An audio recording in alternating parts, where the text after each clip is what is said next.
और आए दिन भारतीय जनता पार्टी कर्मचारियों के बारे में कई तरह के अनर्गल बयानबाजी कर रही है।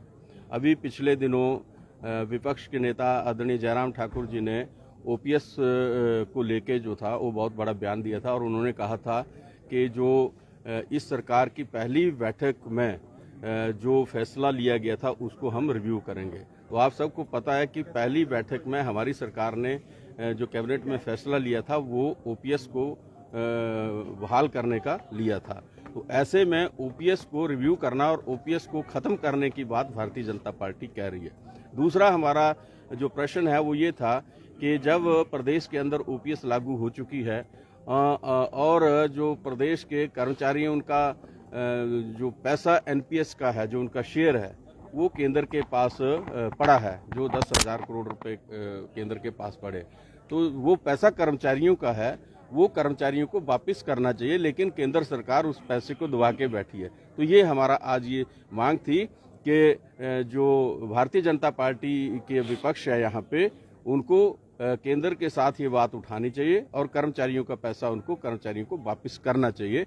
और हमने ये चेतावनी आज इस प्रदर्शन के माध्यम से दी है कि ओपीएस के साथ अगर जरा भर भी छेड़छाड़ भारतीय जनता पार्टी ने करने की कोशिश की तो फिर हम पीछे नहीं हटेंगे और कांग्रेस पार्टी इसके लिए लंबा संघर्ष करेगी, क्योंकि हम कर्मचारियों के हितों के साथ है और कर्मचारियों के साथ है। सर, कहीं ना कहीं बात करें तो जो ओपीएस है सिर्फ गवर्नमेंट एम्प्लॉय को मिली है, जो निगम है, बोर्ड हैं, बहुत सारे एम्प्लॉयज ऐसे हैं जिनको अभी तक ओपीएस के दायरे में नहीं लाया गया है। ये क्रम चल रहा है।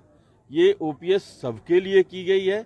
सरकारी जो कर्मचारी हैं उनके लिए जो सरकार के अधीन आते हैं वो सरकार ने डायरेक्ट कर दिए, लेकिन जो बोर्ड और निगम है उनकी प्रक्रिया जारी है। ये सबको मिलेगी क्योंकि सरकार ने एक नीतिगत फैसला लिया है और उस फैसले के अंतर्गत सभी इस दायरे में आएंगे। तो ओपीएस जो है वो बड़ा क्लियर हमारा कर्मचारियों के लिए एक फैसला है। सर, ओपीएस के साथ साथ अगर हम बात करें तो कहीं ना कहीं पेंशनर्स भी जो है सड़कों पे उतरे हुए हैं, वो भी धरना प्रदर्शन कर रहे हैं, तो सरकार ओपीएस कैसे देगी?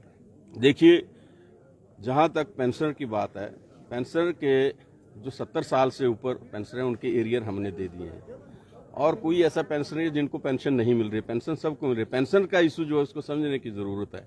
पेंशनर अपने एरियर जो हैं उनको मांग रहे हैं, जो उनका वाजिब हक है। हमने पीछे मुख्यमंत्री जी ने घोषणा की थी कि जो 70 साल से ऊपर है उनका के जो भुगतान है वो कर दिए जाएं। और अब ये देखने में आया, जो पिछले दिनों प्रदर्शन हुआ उसमें भारतीय जनता पार्टी ने पेंशनरों का एक संघ बनाया है और उसमें आपने देखा होगा कि जो लोग उसमें आए थे वो 90 और 85 साल के थे, तो उनको तो एरियर दे दिया है। तो ऐसे लोगों को अगर पकड़ के ला रहे हैं तो महज ये एक बवंडर खड़ा करने वाली बात है। माननीय मुख्यमंत्री ने स्पष्ट कहा है कि हमने 70 साल से ऊपर वाले उनको दे दिया है और मार्च के बाद जैसे वित्तीय स्थिति अच्छी होगी सबको सबके हक जो दे दिए जाएंगे।